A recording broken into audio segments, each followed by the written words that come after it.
Boa noite a todos. Que a luz de Jesus envolva todos nós.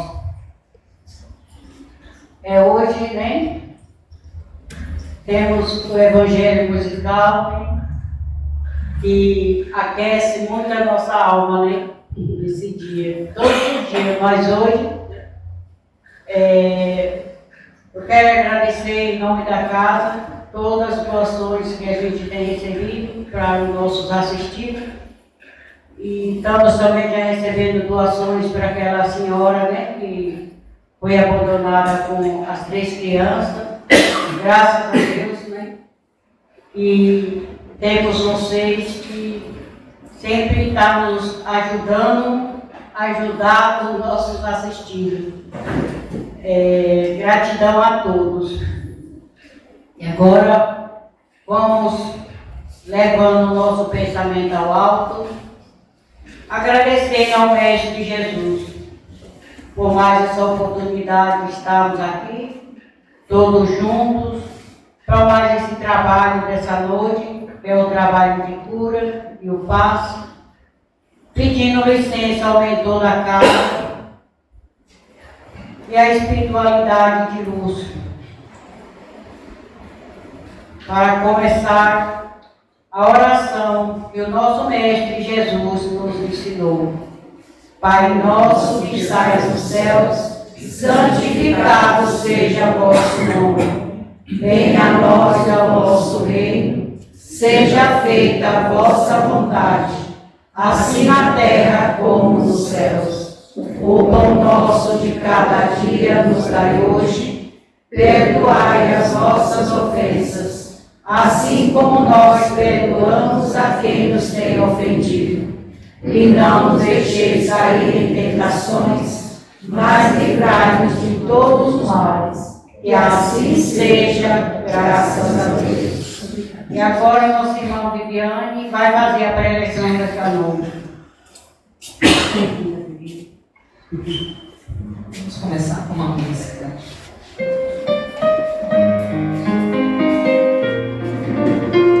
Boa noite a todos. Boa noite.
Ouve a oração, joia de luz no meu coração, e que esse dia de fraternidade seja plano de felicidade. Ó meu Jesus, ouve a oração, joia de luz no meu coração. Graças a Deus.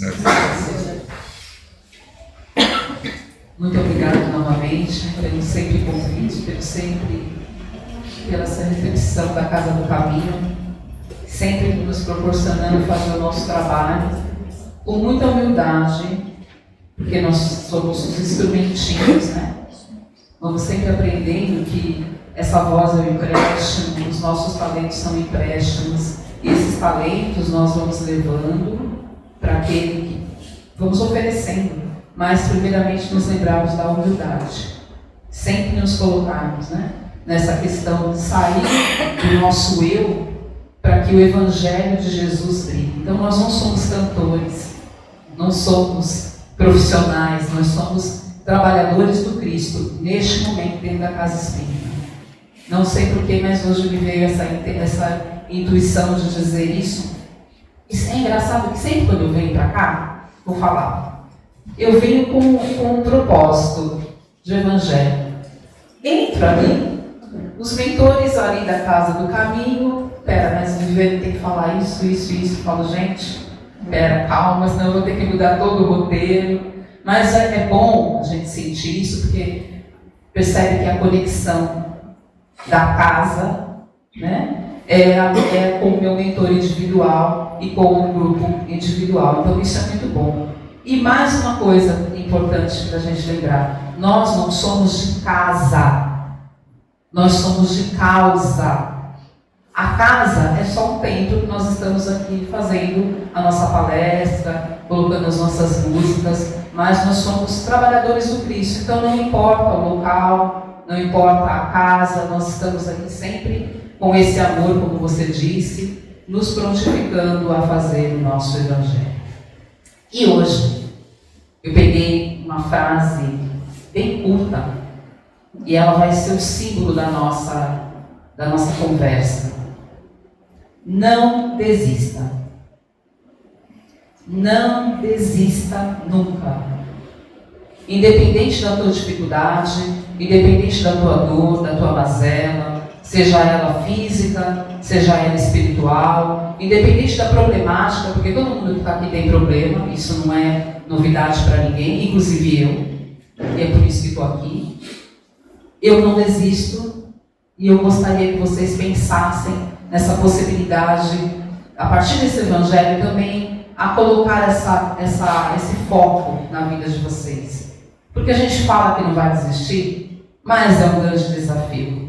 E nós sabemos disso. Nós sabemos que por muitas vezes ouvimos aquela sintonia que vamos tirando da nossa intenção, do nosso caminhar. Mas o foco é justamente perseverar.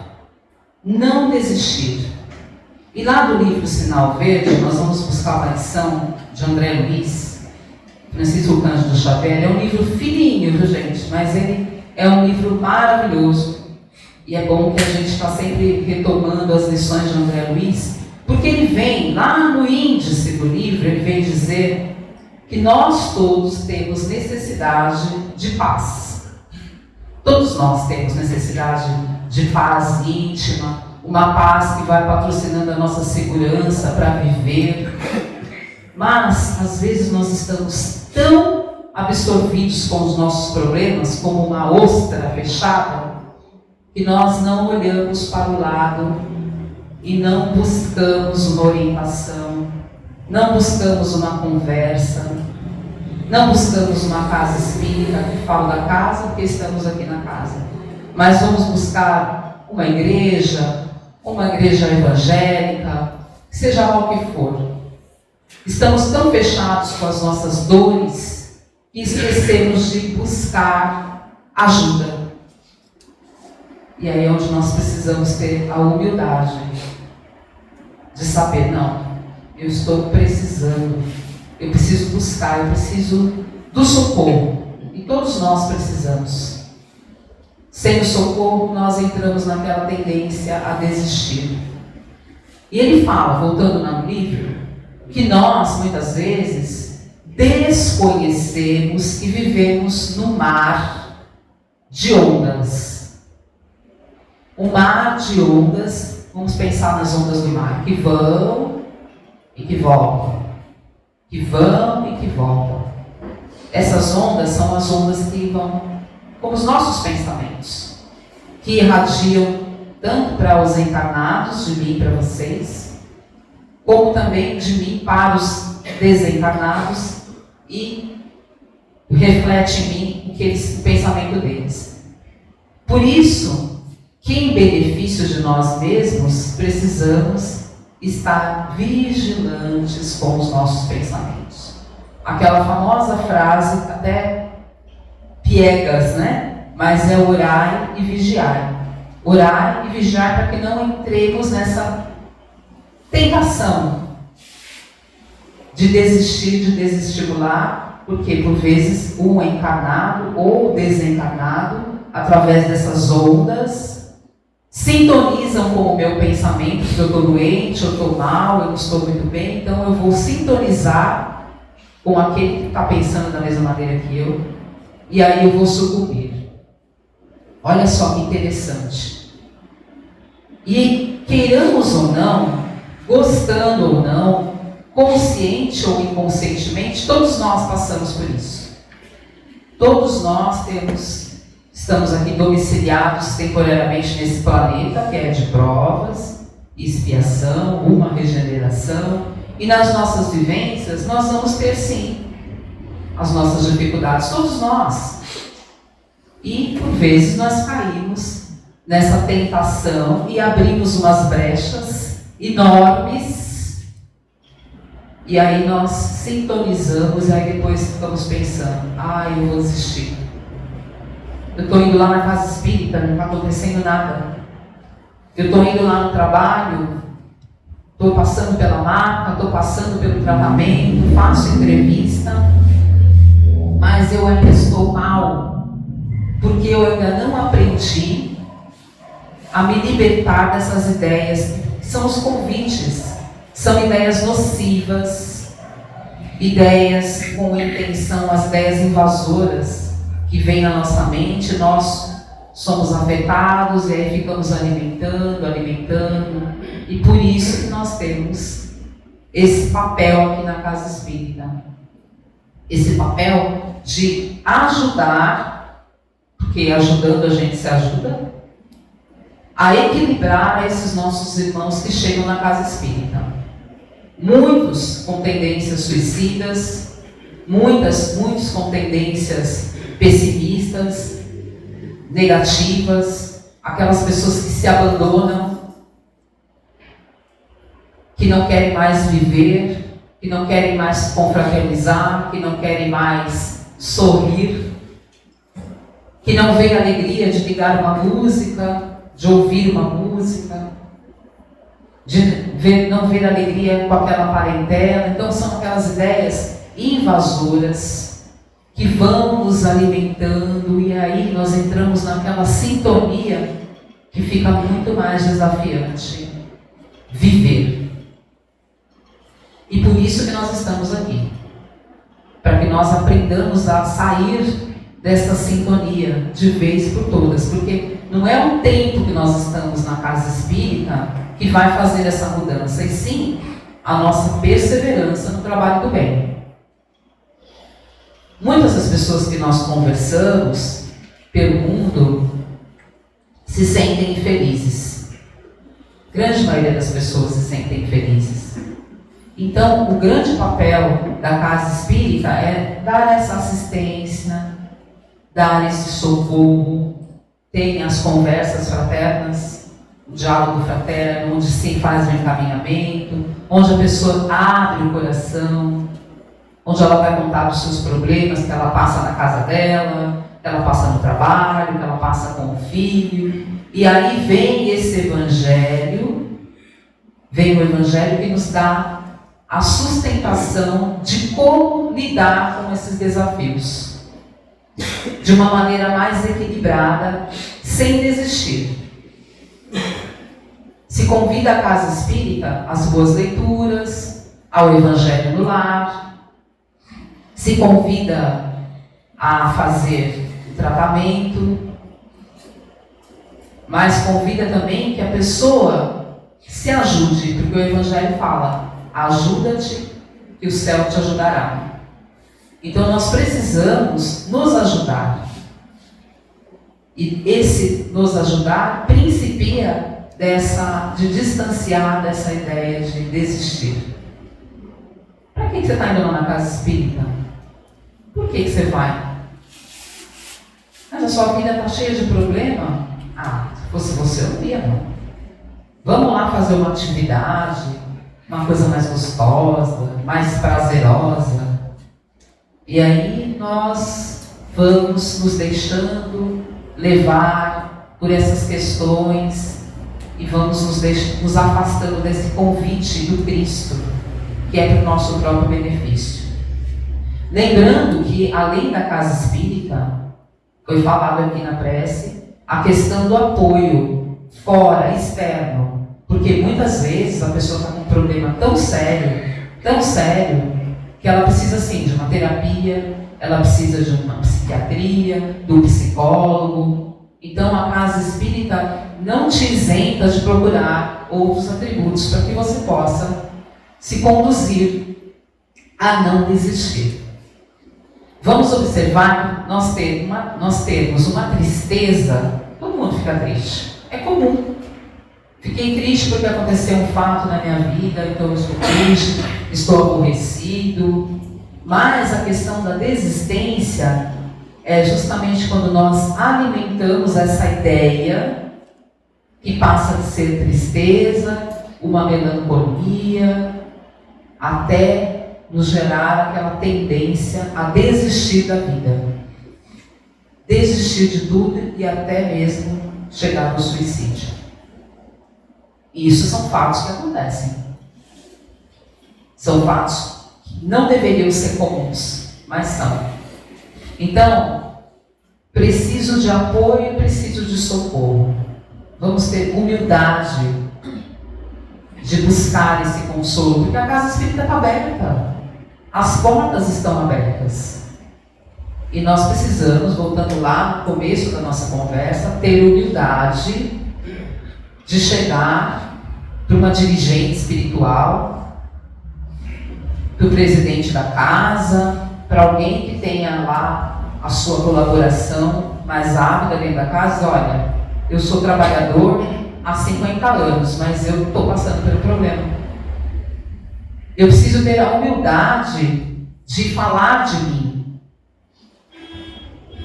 falar da minha vida íntima, sem medo, porque na verdade eu estou aqui dentro de uma egrégora espiritual, que é ali que vai me dar a condição de ter o apoio incondicional, porque o apoio de Jesus é incondicional para todos nós. Então não desistamos. Conta a história de um poeta já desencarnado. O nome dele era Ferreira Goulart. Esse caso eu peguei de uma oradora, que eu estou assim, seguindo ela, assistindo muita palestra, porque realmente é uma oradora que conta muita história de vida. Ela chama Maíse Braga. E eu trouxe esse caso dela para compartilhar com vocês. E ela conta desse poeta, Ferreira Goulart, nordestino, que chega do Nordeste com aquele sonho.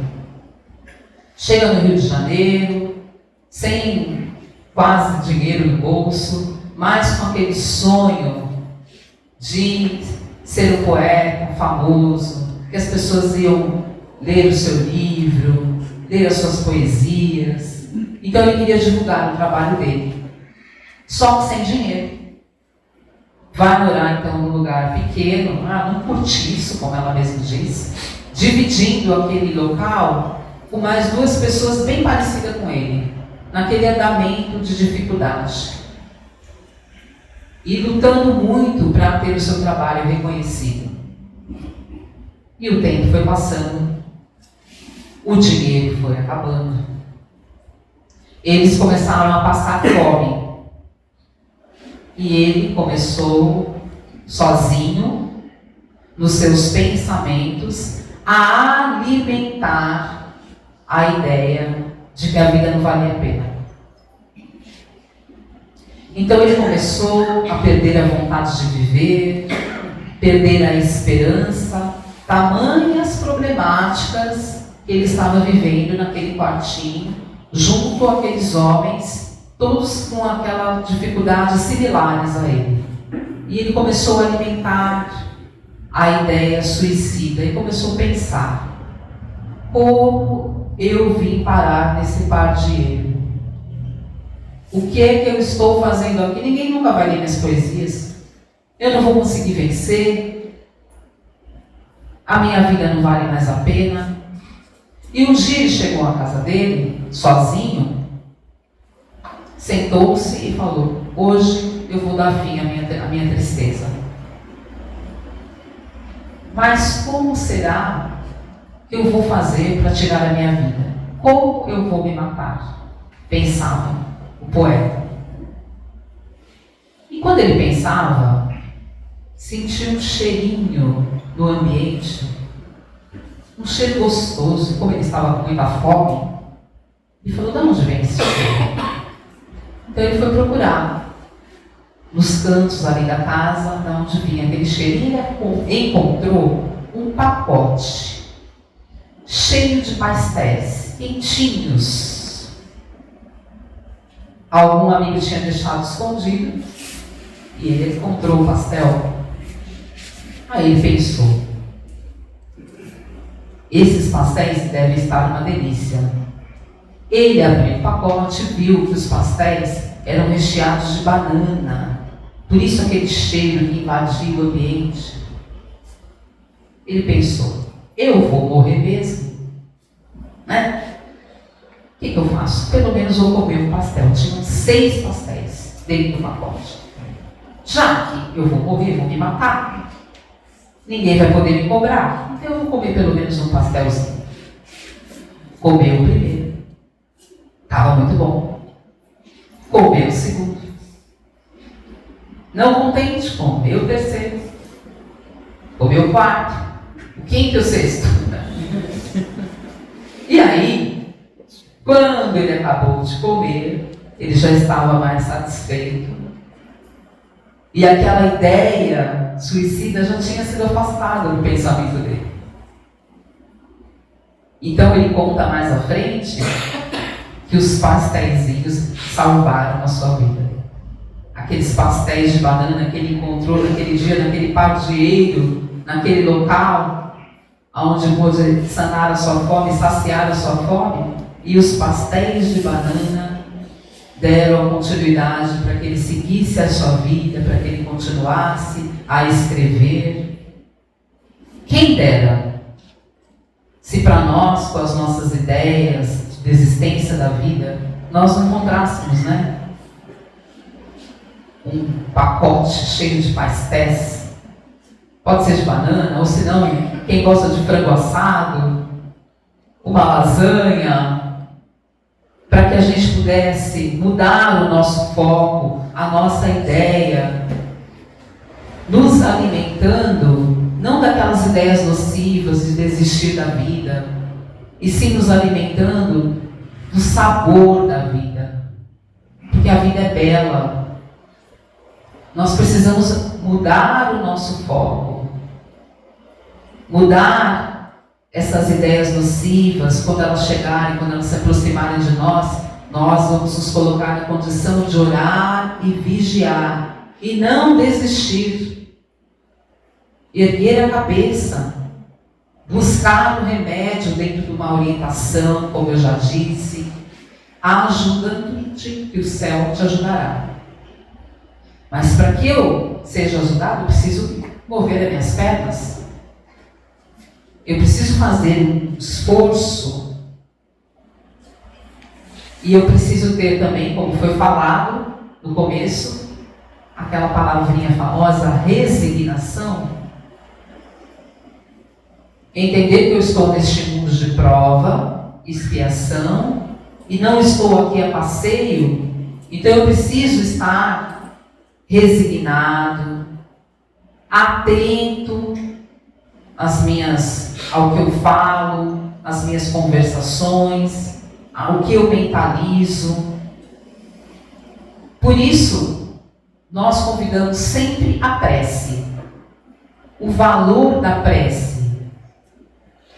Muitas vezes, nós dentro de casa espírita, nos esquivamos de fazer a prece. A pessoa está mais acostumada, ela tem uma fala mais bonita, mais eloquente. Vamos deixar essas questões de lado Porque Deus não olha a nossa fala bonita, decorada. Ele olha a intenção do nosso coração. E por vezes nós nos esquivamos, desculpem falar, mas por orgulho. O que o outro vai pensar se na hora do Pai Nosso ele esquecer? Acontece. Muita. Você está envolvido com aquela sintonia e você esquece. Se você esquece, o outro dá continuidade. Porque aqui é um ajudando o outro. Não para julgar, não para condenar. E o Evangelho, segundo o Espiritismo, ele vem salientar que um bom pensamento vale mais que qualquer prece decorada.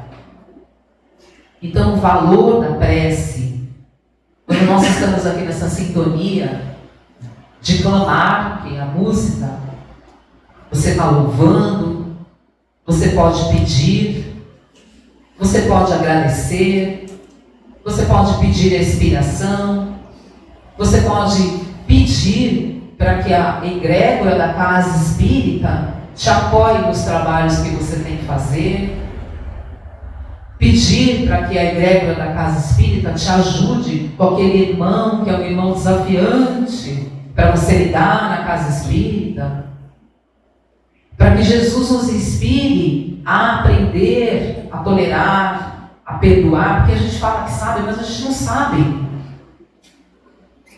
Nós precisamos orar todos os minutos, porque cada um é um universo, cada um é um espírito individual, mas nós estamos aqui na casa espírita, então por acaso não é. Não existe acaso na doutrina espírita.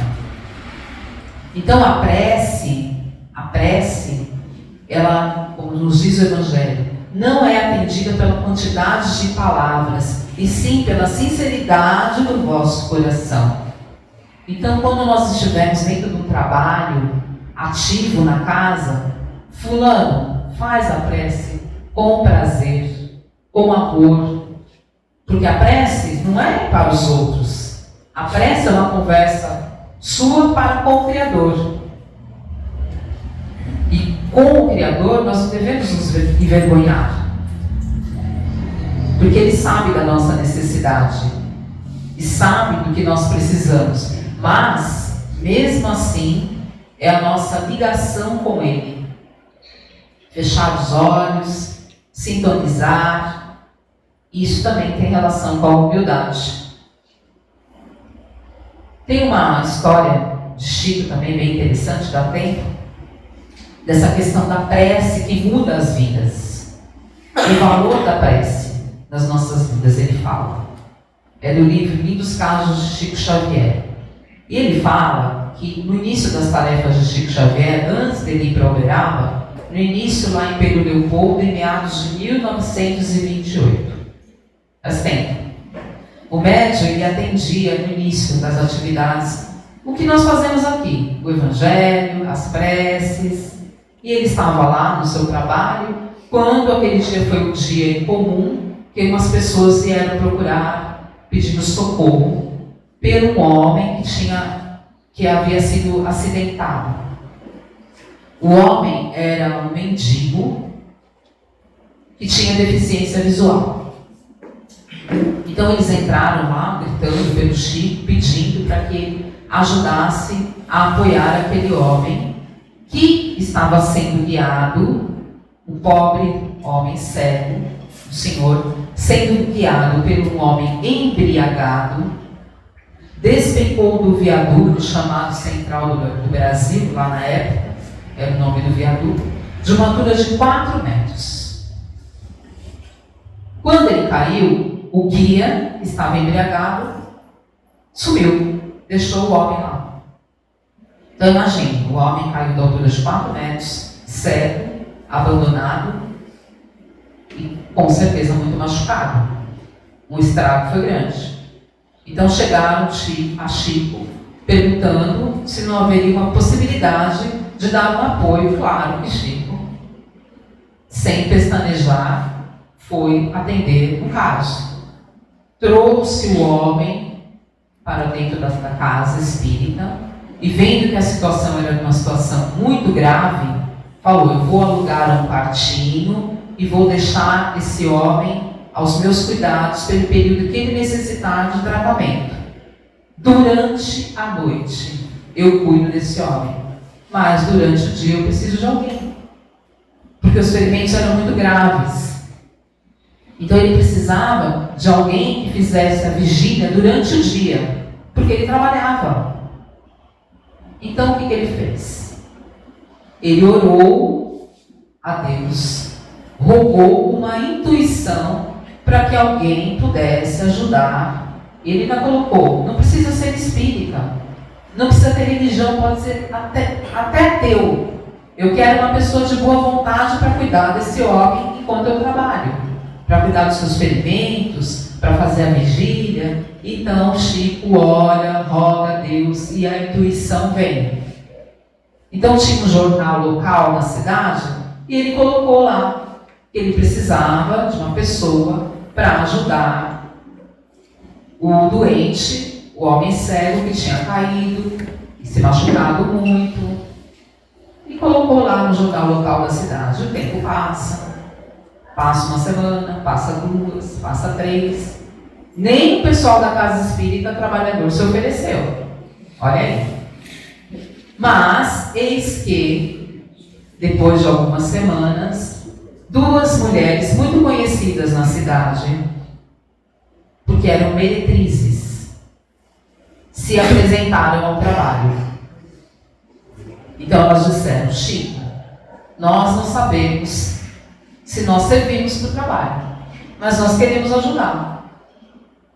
E essa lição tem a questão do não julgar, né? O gancho do não julgamento. Chico abriu os braços, claro, minhas irmãs.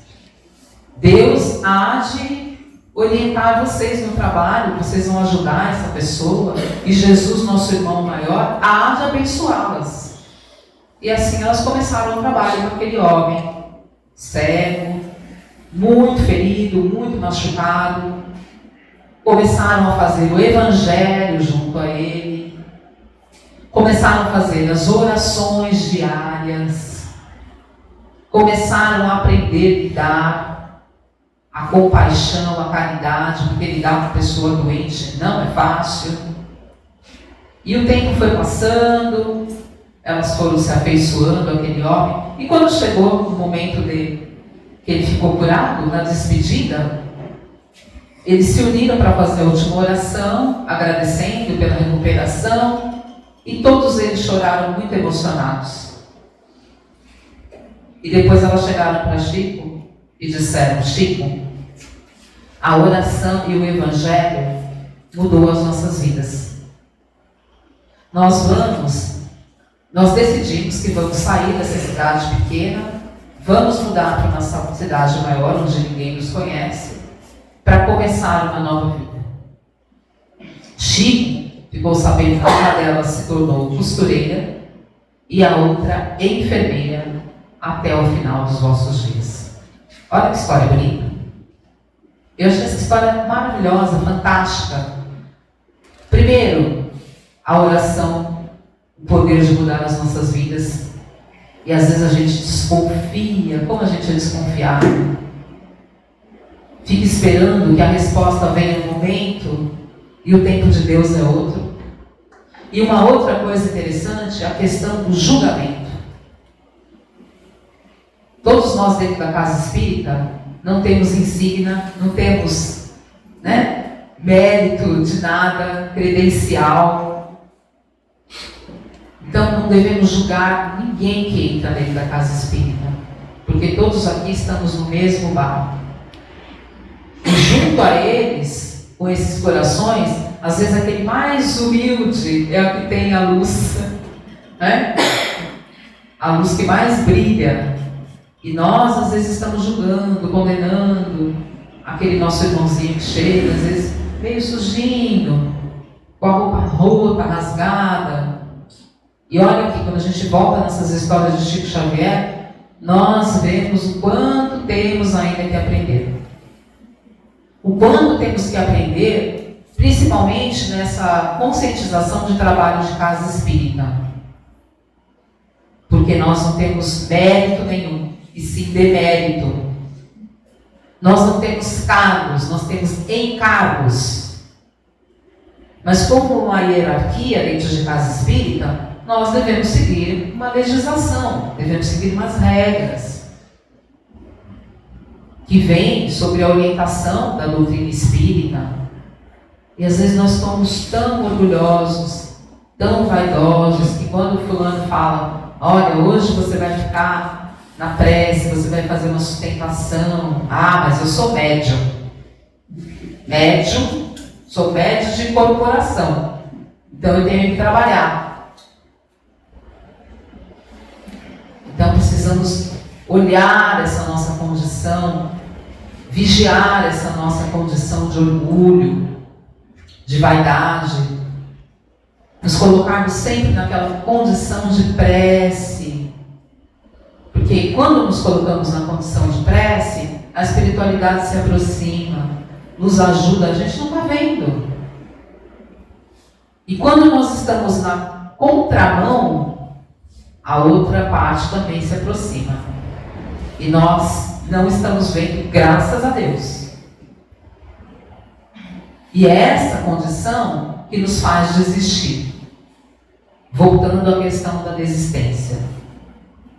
Vamos nos colocar sempre na condição de humildade para que eu não abra brechas, para que eu não abra portas, para que eu tenha essa orientação que vai me deixando cada vez mais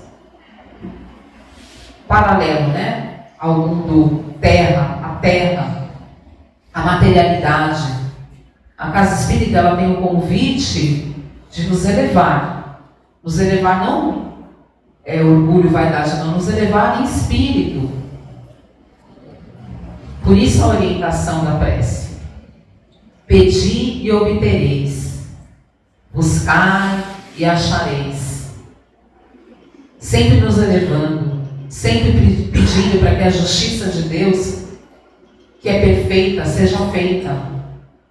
Independente da dificuldade que eu esteja vivenciando, por favor, não vamos orar para que a minha justiça seja feita, porque seria uma negligência.